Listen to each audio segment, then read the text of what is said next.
Hello everyone, Courtney Conover here, coming to you from an unusually warm autumn afternoon here in Michigan in my front yard. So as you can see, we are in the Halloween spirit here at the Conover house. So I thought this would be an appropriate setting for my 5 hair hacks, tricks, and treats video.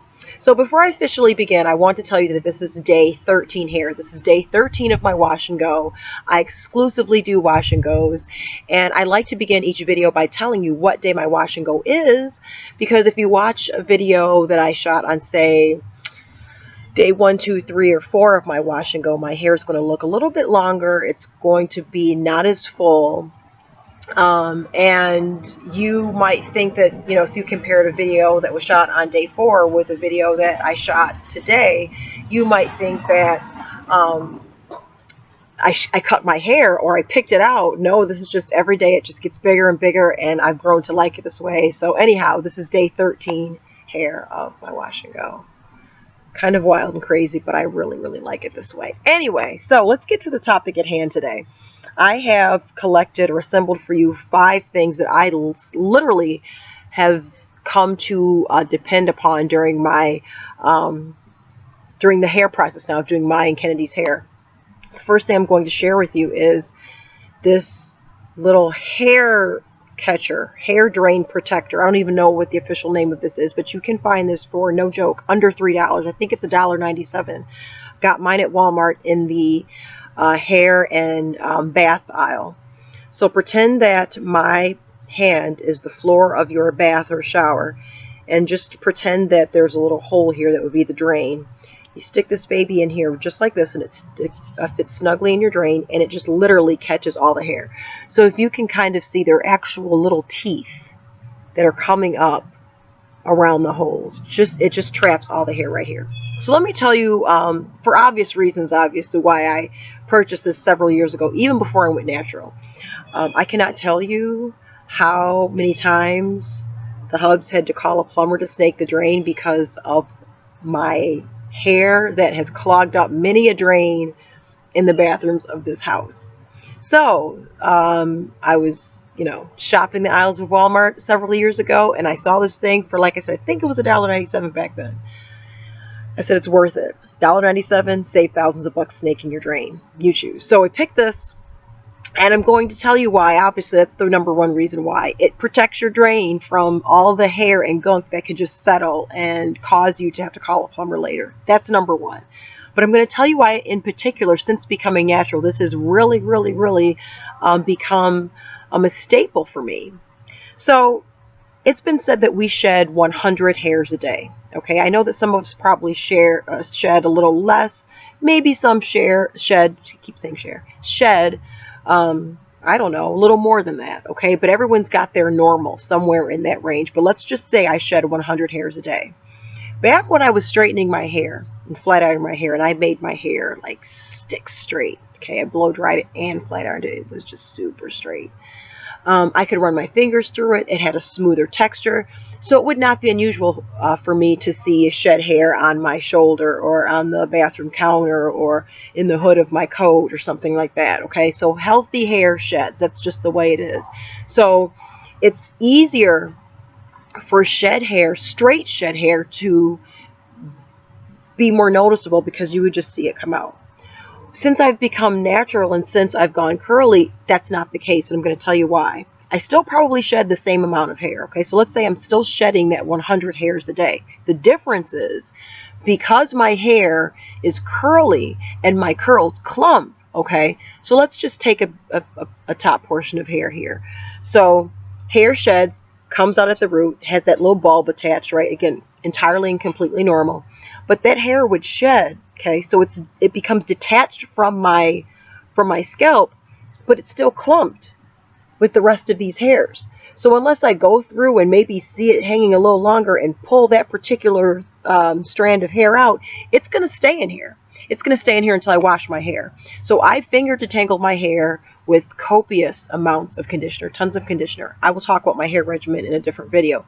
But just know that when I'm finger detangling my hair in the shower, when I wash my hair, hairs that would generally be shed earlier in the week when my hair was straight, just coming out every day, it's still in my hair until I finger detangle, and that's when I start to see the bevy of the strands that were shed previously in the week be released.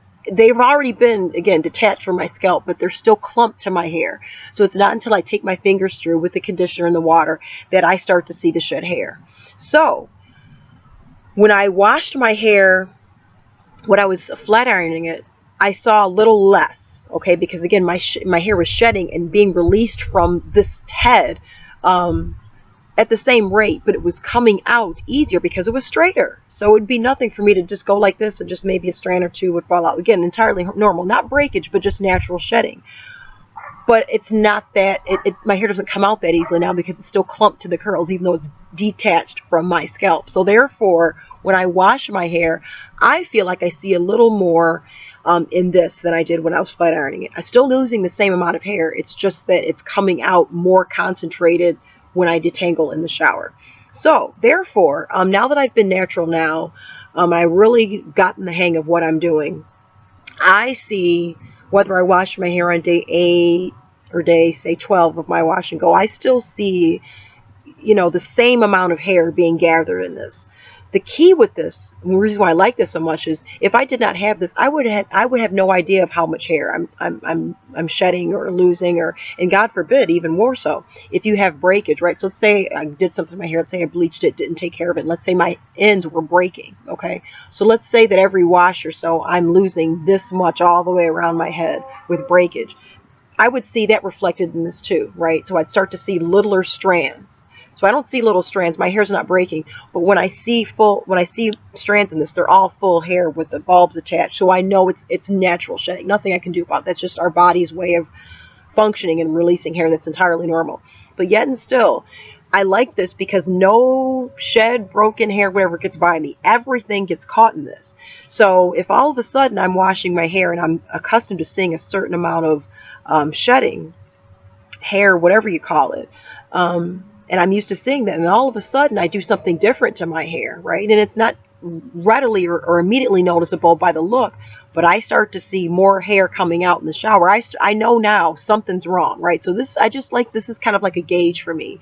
And like I said, I pretty much see the same when I ball my hair up. It's the same size ball every time I wash my hair. So again, this gives me a little bit of a checkpoint. So this strain stopper, $1.97, less than $3 at Walmart. Get yourself one. That's my first hair hack. My second hair hack is this. You may already know this. I'm going to look at the time to make sure I stay on target here. When I first went natural, one of the first things I read was that you should never dry your hair with a cotton towel. One, it zaps moisture out of your hair, and two, it can create frizz by kind of like disrupting your curl pattern, and just, you dry your hair with that and you just squeeze and all that, and your curls are just completely,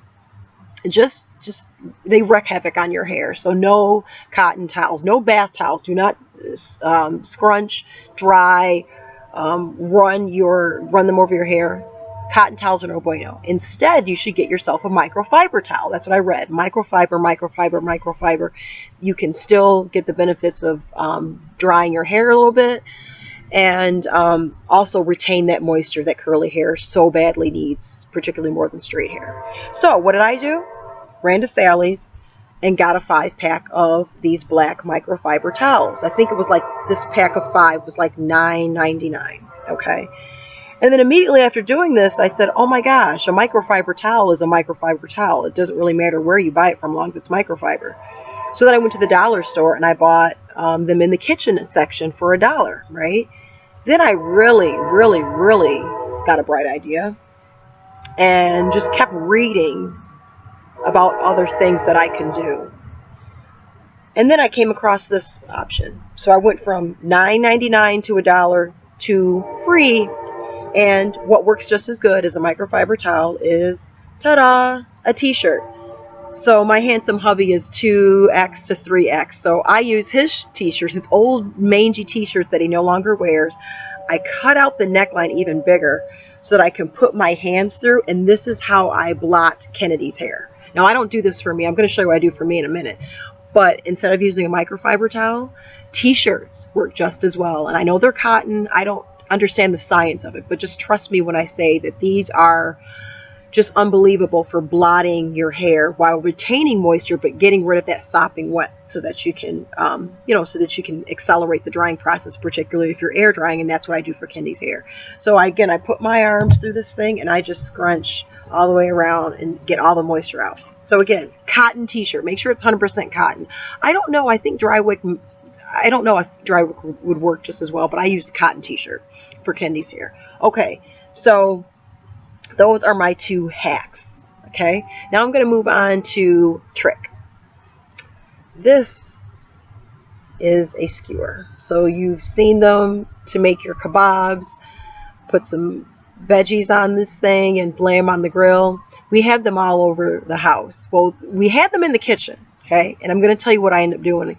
I think Scott went to Gordon's and he had like a ton of them. Right, we don't make kebabs that much, so we had them for a while.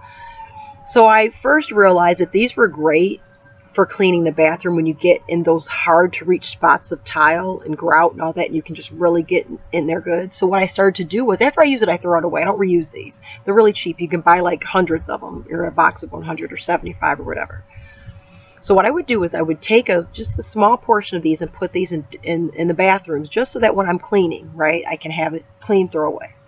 So one day, I'm washing Kennedy's hair in the bathtub, and I come across the absolute worst single strand knot she ever had managed to create. Now, my hair doesn't tangle. I detangle my hair, and that's pretty much, I'm good. But Kennedy, she's a rambunctious 4-year-old. She's rolling all over the grass. She's rolling all over the bed. She roughhouses with her brother. So it's not unusual for her to get pretty bad single strand knots. She's 4. It's just the way it is. I can't stop her from doing it. However, I knew very quickly that I had to determine a way to get through these knots effectively, because I didn't want to start cutting them off, and I didn't want to pull them out, and I didn't want to make it worse than what it was. So I had to find an easy, relatively pain-free way of getting through her knots. So this is what I did one day in a fit of just desperation. I found one of these skewers. Her hair was already doused with conditioner because I'm detangling her hair. And when I finger detangle, this is the reason why I finger detangle. I'll get more into our regimen in a different video. I don't want this one to go too long. But I only detangle both my hair and her hair with a ton of conditioner. So our hair is soaking wet conditioner. And I tend to finger detangle. I prefer to finger detangle only as opposed to combs, because then you can kind of, with combs, you don't really know what kind of knots and stuff that you're encountering. But when you're doing it with your fingers, you can actually feel where the knots and the bad tangles are. So that's why I did finger detangle. So it's not uncommon for me to finger detangle. And I come across a knot, I will stop right there and I will get this skewer, clean skewer. Douse her strands with conditioner, and I'll find the center of that knot. Again, this strand of hair in this knot is just sopping wet with conditioner. And I stick the skewer in it, and I just work the knot in a circular motion. And no joke, 95% of the time, the knot loosens up, because the knot is so small that I can't get in there with my fingers. But this thing can. So I get in the center of that knot, just work it around, kind of comb through it. And literally, this thing has been a godsend for us. And what I end up doing is, I can't demonstrate with her right now because she's at school and she would never sit still for this anyway. But I would take the strand, like, when back in the day when we had to like comb through that strand or comb through that knot, I still hold the top portion of her hair so that she's not feeling this, but I'll just work this just like this so that I'm not pulling her hair, so her hair, according to her scalp, is staying intact and not getting tugged on. And I just work the knot with this skewer. And it just, again, you need the conditioner, though. The conditioner is key. And it just provides that lubricant for that knot just to be worked free. So skewer, that is my trick. So I have a second trick. I told you how I dried her hair, or her hair air dry. I air dry her hair. But I get rid of the excess water with the cotton t-shirt. I apply my product with my hair sopping wet. So I need all that moisture. I don't blot. I don't do anything. I get out of the shower and I apply my conditioner a water conditioner mix, and again, I'll get into that in a different video. But again, suffice to say, my hair is just sopping wet. So I need something when I do this so that my clothes, I just don't like to just, I've just got out the shower, right? So I want my body to be dry, but I don't want to literally be taking a shower again with my sopping wet hair just re-wetting me all over again. So enter this. For those of you who have kids, you know exactly what this is. This is a little bib. This is not the baby bib, though. This is the bib that my kids were wearing when they were like 2 and 3. This is back when they were just learning to feed themselves. Not like baby. I wasn't feeding them. But they were like toddlers. And they're great for when they're coloring or painting, too, or with markers and all that kind of stuff. So as you can see, I'm a lot bigger than this wearable bib. But let me show you what I end up doing. I put it on the back way, like this. So you can kind of see what this looks like in the back. Immediately after getting out of the shower, I dry my body off. Hair is still soaking wet, and I apply this around my shoulders. Why? So that I can apply my product and my hair can still be sopping wet and my clothes do not get wet. Now, sure, I could go to Sally's and buy one of those professional, what are they called? Capes, the beauty capes, drapes, whatever. I don't know. They're probably relatively cheap, but I have this thing. I'm until something happens bad to this. I had 2 of these. I bought these from Amazon when the kids were, no lie, 2 or 3 years old. I think they come in a 2-pack. I have 2 of these. This works just fine. In fact, I've got this little pocket here that it gathers even more water. So everything that rolls off is going to get trapped right here in this pocket. I mean, if you don't have one of these at home, and it's cheaper to go get the cape, go ahead and get the cape. However, I am all about reusing, recycling, finding multiple purposes for one product so I can really stretch my dollar. So my kids' toddler mealtime bib it is. This is what I do. So that is my second trick. So I have one more thing. I want to make sure, I did the train. I did, okay. One more thing to share with you. And this is my treat. I detailed this in a previous video. This is my sleep cap. So I know everyone talks about pineappling. Pineappling. I saved this in this video, the best for last. This is my treat. I'd say hair hacks, tricks, and treats. Well, ladies and gentlemen, this is my treat, because I'm going to tell you what, when you can get up in the morning and it can take you less than a minute to do your hair, when you have 2 kids to get ready and school drop-offs and all this other stuff to do every weekday morning in particular, it is a treat when I can just know that my hair is going to when I wake up, my hair is going to be intact. That is a treat of, I can't even tell you how much of importance. So, again, I detailed this in another video. You can go, I'll link that in the description box of this video, but this is a dreadlock cap. When you buy this from the beauty supply, it's an elastic end. And when you buy this is a jumbo dreadlock cap for people to protect their dreadlocks at night. I just cut a hole, or I just cut the edge off of this, because it used to be like a big old like sock. But I cut this off so that it's like this, okay? I sleep in this thing at night for my hair. Everyone talks about pineappling. Pineappling has never worked for me. Those sleep bonnets, again, don't work for me. Why? Because they create indentations in my hair. They don't allow my hair to really be, how can I say it, to relax in such a way that would not create dents. When I gather all my hair up into a pineapple, I'm going to get indentation in certain parts of my hair, and it won't just be straight like this. So this is what I end up doing. I'm going to demonstrate this. I put this over like this, okay? So the elastic is closest to my hairline, so it's right here, okay? So then what I do is I put this, and it's, again, this is not touching my hairline. It's like you can see right here, okay? And then I go forward, and as I said in the other video, in my nighttime routine video, again, which I will link, I know I look like Marge Simpson. I don't care, because I know that when I wake up in the morning, all I have to do is this. Excuse me for looking into the monitor here, but I'm using the monitor as if I would in a mirror. makeup, peace, I'm out the door, school drop off, I got things to do. So that's what I do. This, out of all of them here, out of this drain, the bib, the skewer, the t-shirt, honestly, I love them all. I love them all. But this right here, oh my God. Hallelujah. So there you have it, ladies and gentlemen. Those are my 5 hair hacks, tricks, or treats, just in time for this holiday, Halloween season.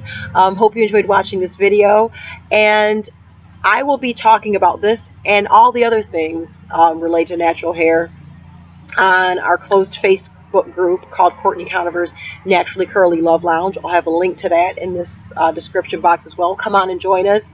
Talk about everything. No hair topic is off limits. I'm there to share what has worked for me after much trial and error, and I hope that you can find that as a forum to do the same to help others as well. So again, thank you for watching. Comment and subscribe, and I'll be back next week with another video. Bye.